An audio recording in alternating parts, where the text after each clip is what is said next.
I've seen a lot of folks on here putting together compilations of the left's reaction to the election on TikTok and Instagram, where surely these people have been practicing all of their body flails and screaming and checking their angles to make sure that they have the perfect TikTok. You cannot tell me that all of these videos are 100% genuine. That would be pretty easy content, but it's been done and you can find that anywhere. So instead, I'm going to provide for you a catalog of some of the most ridiculous institutional copes, including therapy ducks, coloring books, and milk and cookie mindfulness sessions.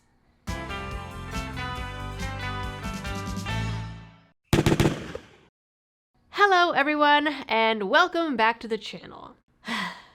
I'm going to be honest with you guys, I used to be a mental health therapist. Not all of you know that, especially you new folks. I had my own private practice for years. I left that world when I became a mom, and a big part of that decision was the expectation that I participate in these kinds of behaviors rather than help people develop proper coping skills in order to be a functioning member of society during times of personal adversity. There is a big difference between having empathy and coddling people, just like there's a big difference between empathy and enabling people. People love to say, oh, this person I don't like is a narcissist. It's like the hip, cool new thing to say on the internet. But expecting the world to cater to your every emotion and then posting those emotional outbursts on social media for clicks and likes is the ultimate exercise in narcissism. And frankly, I just don't want to participate.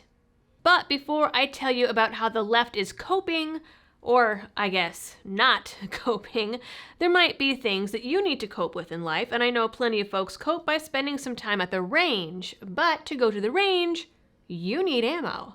Well, ladies and gentlemen, it just so happens that there is a company out there that aims to keep you covered. Ammo Squared helps you stay stocked up on ammo automatically with a set it and forget it approach that lets you pick your calibers, your monthly budget, and how often you want it shipped, so you never have to worry about ammo shortages or changing prices locally or online ever again. No therapy ducks needed. Their company is designed to help gun owners stock up on ammo on literally any budget. This monthly budget can be anything from the price of a few boxes to the price of a single round if that's how much you can spare. Everything about it is fully customizable. Though I'm sorry, they do not have milk and cookies. There's no minimum to buy, no membership fees, and all ammo is factory new from brands that you trust. They only ship it when you want it, and the rest of the time it is stored for you in a climate-controlled environment. So thank you to Ammo Squared for providing such a cool service to gun owners since 2015. So anyway, back to this super awesome fun times. Students at Georgetown University's McCourt School of Public Policy were offered self-care suites to cope with election stress. These suites had scheduled activities from 10 a.m. to 6 p.m., including hot cocoa, coloring books, milk and cookies, and a Lego station to help adult students cope with the results of an election in which a specific candidate swept the nation and got overwhelming support in all the swing states. Like, how dare people have different opinions from me? I must go build Legos to cope with it. Note, this is one of the major schools responsible for churning out policymakers and diplomats. These people are supposed to be your future politicians, and they are playing with Legos and coloring books and drinking milk and eating cookies because they cannot handle that people voted for Donald Trump. Though I will not lie to you, if I were still in college, I'd probably go for the free cookies. Finding free food was a very valuable skill in college and grad school. Yeah. The school also announced that they'd be bringing therapy ducks, dogs, and goats to campus to provide animal-assisted therapy to, again, young adults who cannot cope with the election and are so triggered by the democracy they've been claiming to defend for 4 years that they need therapy with ducks. The university has also set up no media zones throughout campus because apparently these students also need help staying off social media and don't know how to put their phones away themselves. University of Michigan School of Social Work is hosting free art therapy events, but at least it's a social work school, so that makes a little bit more sense. And Virginia Tech will also be offering students therapy dogs, free yoga, and guided stretching for election coping. At least the yoga might teach these people a valid coping skill, though I wish it was for different reasons. An assistant professor at University of Michigan also canceled class on Wednesday, saying that as a queer immigrant woman of color, her life simply could not go on after the election, but assured people she'd never discriminate against them for their political beliefs, which I find doubtful, as a now-deleted social media post from Wednesday read, "How do you sleep knowing what you did?" As of today, her page is no longer listed in the school's directory. I don't know which is worse, that students are feeling that their lives cannot go on, or the adults in their lives who they're told to look up to are saying that they can no longer go on. I mean, chicken or egg scenario here. Either way, it's a doomed cycle. At the University of Puget Sound in Tacoma, students were provided free cupcakes all week in a walkable labyrinth, whatever that means, with calm music and dim lighting to try and help them escape their election woes. Again, I might have gone for the free cupcakes. Not gonna lie to you. Afterwards, they were provided with free arts and crafts like beading and canvas bag decorating with, again, free snacks to help soothe their weary souls. The university is also offering special animal cuddle sessions while also being served hot chocolate like they're 5.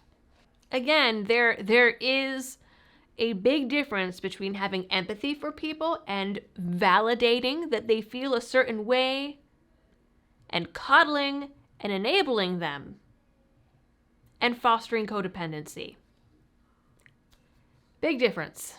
The University of Oregon also offered students an entire week of free animal therapy with goats, dogs, and ducks, which I don't know. I love ducks. They are super cute, but the duck and goat thing is apparently new since I closed my practice. I'm not really sure how a duck is supposed to assist in legitimate psychotherapy.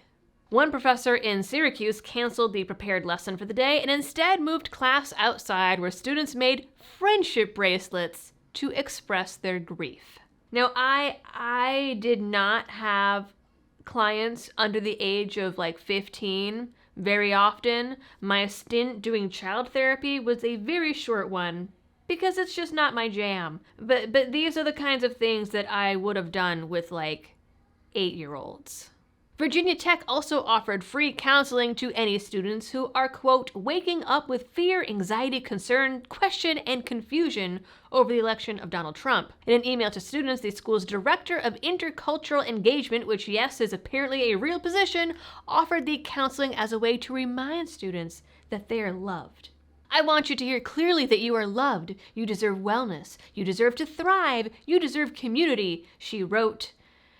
I would not call any of this thriving by any means, but okay. She then listed several on-campus resources where students could receive validation that their emotions are real, be reminded that the people in their life still love them even though Donald Trump got elected, and also directed staff to use the Employee Assistance Program to receive counseling. Now, on the one hand, maybe going to therapy is a good thing, because maybe they'll learn that this is really an irrational reaction and a pretty dysfunctional way to exist, to be in this much fear and anxiety all the time, especially over an election. Like this is not a rational level of emotional expression. Like the the reaction is very out of proportion from the actual event, though we have the media to blame for a lot of that. Like these people are clearly not happy or well within their lives if this is the way that they are reacting to the Donald Trump election. But unfortunately, having worked in the field and maintaining all of my credits to maintain my license every year and seeing the classes that are being put out and what they are asking therapists to do now, I have a feeling that some of these people will only receive more validation that this is somehow a functional way to go through life. Numerous other schools announced that emotionally distressed students wouldn't have to go to school on Wednesday or would receive extra credit in their classes if they did. Extra credit just for showing up the day after an election.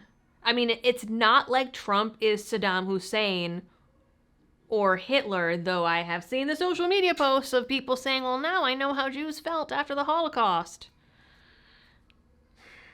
These two things are not the same, my friends. Some schools eliminated all homework for the week and provided psychologists to students, not just therapists, like next level psychologists. Others handed out sensory fidgets and gave students calm jars, whatever those are, but I have a feeling it's these jars that are basically just glitter and corn syrup, like some kind of homemade snow globe. It's very strange to see all of this from the outside looking in, having been part of that world at one point in time. Anyways, those are the best highlights that I found of how schools are coping or not coping. For some folks, this is going to be a very long 4 years. And I think we're only seeing just the beginning here. But that is it for this video. You guys know the drill for all of the algorithm things. And as always, thanks for tuning in. Stay safe out there and happy shooting.